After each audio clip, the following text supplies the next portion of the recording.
আমি কিন্তু গোপন করতেছি না কথা ভাই, যা বলতেছি সরাসরি বলতেছি। আমার প্রত্যেকটা কথা, প্রত্যেকটা ইমেজ অনলাইনে আপলোড হয়, বুঝতে পারছেন? আমি কাউকে, দুনিয়ার কাউকে আমি ভয় করি না আল্লাহ ছাড়া। নিশ্চয় আপনারা এতদিন বুঝতে পারছেন, আল্লাহ ছাড়া আমি কাউকে ভয় করি না। আপনাদের এই সমাজের লোক ওই ছেলেকে যে ডাকে নিয়ে আসিয়া এত কিছু করে নিচ্ছে, শুধু একটা দিন নলেজে দিয়েন, যদি কখনো আমাকে ডাকে, কোন এক ভাই ইনফরমেশন দিবেন শুধু, হুজুর ওই বাড়িতে অমুক গেছিল, হুজুরে কি করতে পারে আর সে কি করতে পারে, ওর বাড়ি এখানে হতে পারে, এখানে 1 বিঘা জমি পার হইলেই ওর বাড়ি, ও কি করতে পারে আমি কি করতে পারি, সেদিন দেখা দিতাম আমি। কিন্তু আপনারাই তো সঠিক নাই, আপনারাই তো মুনাফিকের মতন চরিত্র পালন, মানে আচরণগুলো করতেছেন। বললাম তো 100টা ওই রকম যাদের চরিত্রের মধ্যে মুনাফিকের ঘাড়ি ধরছে, ও ধরনের। আরে বাবা, কালকে হলো হাফেজ হয়েছে কি হয়নি আল্লাহ ভালো জানে।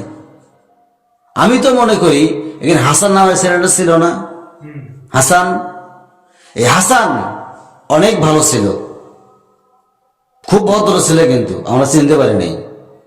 হাসান অনেক ভদ্র ছেলে, আমরা চিনতে পারি নাই, দুঃখজনক বিষয়। ওই ছেলেটা কোনো সমস্যা হলে আমার কাছে পরামর্শ নেয়, আমি ওর জন্য দোয়া করি, আল্লাহ যেন অনেক বড় করে, আমরা বলি আল্লাহুম্মা আমিন। তো আল্লাহ তাআলা রাসূলুল্লাহ সাল্লাল্লাহু আলাইহি ওয়াসাল্লামের ঠিক এই জায়গার মধ্যে কোরআন নাজিল করেছেন, বলি সুবহানাল্লাহ। আমি সেদিন বলেছিলাম যে রাষ্ট্র কেমনে চালাইতে হয়, এই কথাটা ফিনিশিং দিয়েই আমি আলোচনা শেষ করে দিচ্ছি, কি বলেন? কে আসলো কে আসে নাই ওইটা দেখার সময় নেই ভাই। তো হযরত ওমর রাদিয়াল্লাহু তাআলা আনহু যখন খেলাফত অবস্থায়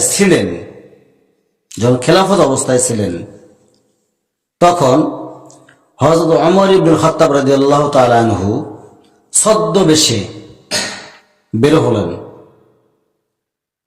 কোরআনের পরিচয় দেখার জন্য। কি দেখার জন্য? কোরআনের পরিচয় দেখার জন্য। কি পরিচয় দেখবে? ছদ্মবেশে বের হলেন, বের হয়ে চিন্তা করতেছেন, দেখি কোরআনের পক্ষে কে কে আছে। মুনাফিকি করলো চরমনাই, ঠিক চরমনাইয়ের মুরিদ যারা, সেই ব্যক্তি এখানে শেল্টার নিছে। সুলসুলে কথা আমি বলতে পারি না ভাই, অনেকেই সুলসুলে কথা খুব বলে, মানে তেল মারা কথা, এত তেল মারে ভাই, তেল মারতে মারতে সয়াবিন দ্বারা যুক্ত,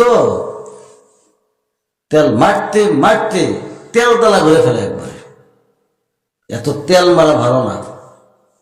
ইন্নাল মুনাফিকিনা লাকাযিবুন, মুনাফিক কোথায় যাবে? জাহান্নামের আগের কাতারের মধ্যে সে। কাফের তো জাহান্নামে যাবে, মুশরিক জাহান্নামে যাবে, হিন্দু খ্রিস্টান বৌদ্ধ যা আছে সব তো জাহান্নামে যাবে, কিন্তু সবার আগের কাতারের মধ্যে যিনি থাকবেন তিনি হলেন মুনাফিক। মুনাফিক রাসূলুল্লাহ সাল্লাল্লাহু আলাইহি ওয়াসাল্লামের যে জামানাও ছিল, এখনো আছে, পৃথিবী যতদিন আছে ততদিন থাকবে। মুনাফিকি কইরা লাভ নাই। যেমনটি